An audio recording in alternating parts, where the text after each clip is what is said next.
दोस्तों, आज मैं आपके लिए लेकर आया हूं एक और नई वीडियो जिसमें बताया गया कि मौन की शक्ति से अपने जीवन को कैसे बदल सकते हैं। जानने के लिए वीडियो के अंत तक बने रहें। चैनल पर नए हो तो वीडियो को लाइक एंड चैनल को सब्सक्राइब और कमेंट में नमो बुद्धाय जरूर लिखें। तो चलिए वीडियो को शुरू करते हैं। प्राचीन समय की बात है। हिमालय की ऊंचाइयों में स्थित एक छोटे से गांव में एक साधक रहता था जिसका नाम अर्जुन था।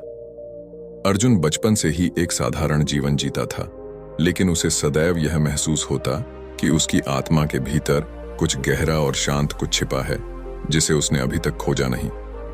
वह जानता था कि जीवन की आपाधापी और शोर शराबे से उसे वह शांति नहीं मिलेगी जिसकी उसकी आत्मा को तलाश थी। अर्जुन ने अपने गुरुओं से सुन रखा था कि ध्यान और मौन आत्मा की सबसे गहरी यात्रा का द्वार होते हैं। इसलिए एक दिन उसने निश्चय किया कि वह पहाड़ों में जाकर ध्यान की साधना करेगा। उसने गांव के सारे कार्य छोड़ दिए और सिर्फ अपने साथ कुछ आवश्यक वस्त्र और भोजन लेकर पर्वतों की ओर निकल पड़ा। पहाड़ों की शांति में पहुंचकर अर्जुन ने एक गुफा में निवास किया। वहां का वातावरण पूर्णतः शांत था, न कोई आवाज, न कोई हलचल। पहले दिन से ही अर्जुन ने ध्यान लगाना शुरू किया, लेकिन जैसे ही उसने अपने मन को शांत करने का प्रयास किया, उसके भीतर की आवाजें जोर जोर से बोलने लगीं।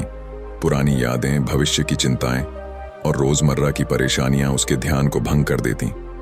कई दिन बीत गए, लेकिन अर्जुन को शांति का अनुभव नहीं हो रहा था।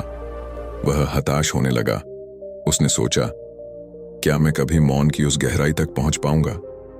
एक दिन जब वह पूरी तरह थक चुका था और उसने अपना ध्यान समाप्त करने का निर्णय लिया, तभी उसके मन में एक आवाज आई, तुम्हें मौन में ढूंढने की आवश्यकता नहीं, मौन तुम्हारे भीतर ही है। शोर शराबा केवल तुम्हारे विचारों में है। उस दिन अर्जुन ने अपना ध्यान करने की कोशिश नहीं की। उसने बस बैठकर अपनी श्वासों को देखा। धीरे धीरे उसने महसूस किया कि उसके विचार शांत हो रहे हैं, उसकी आंतरिक आवाज धीमी पड़ रही है। और तब पहली बार उसे सच्चे मौन का अनुभव हुआ। मौन कोई बाहरी मौन नहीं था, यह उसकी आत्मा का मौन था। उसके भीतर एक अद्वितीय शांति का अनुभव हुआ। वह समझ गया कि मौन सिर्फ न बोलने या शोर से दूर रहने में नहीं है, बल्कि यह मन की स्थिरता में है। ध्यान का सच्चा अर्थ विचारों की शांति में है, जहां कोई भय, कोई आकांक्षा, कोई भविष्य की चिंता नहीं होती, केवल इस पल का अनुभव होता है। अर्जुन ने महसूस किया कि मौन में ही सच्ची शक्ति है। यह मौन आत्मा को शक्ति देता है, जीवन के हर उतार चढ़ाव को बिना किसी शिकायत के स्वीकार करने की शक्ति।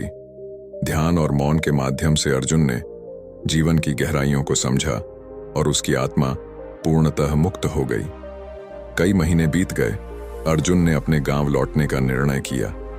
अब वह वही साधारण जीवन जीने के लिए तैयार था, लेकिन एक अंतर था। अब वह भीतर से पूरी तरह शांत और स्थिर था। गांव के लोग उसकी इस परिवर्तन को देखकर चकित थे। जब उनसे पूछा गया कि उसने ऐसा क्या पाया, तो अर्जुन ने कहा, मैंने कुछ नहीं पाया, बस अपने भीतर के मौन को पहचाना। अर्जुन की इस कहानी से हमें यह सीख मिलती है कि जीवन के सभी शोर शराबे, चिंताओं और उलझनों के बीच भी यदि हम भीतर की शांति को पहचान लें, तो हम हर स्थिति में स्थिर और शांत रह सकते हैं। ध्यान और मौन हमें न केवल मानसिक शांति प्रदान करते हैं, बल्कि जीवन की हर चुनौती को धैर्य और समझदारी से सामना करने की शक्ति भी देते हैं। इसलिए अर्जुन की तरह हम भी जीवन की दौड़ में कुछ पल मौन में बिताएं, ध्यान करें और उस सच्चे आत्मिक मौन को खोजें जो हमें सच्ची शांति और संतोष प्रदान कर सकता है।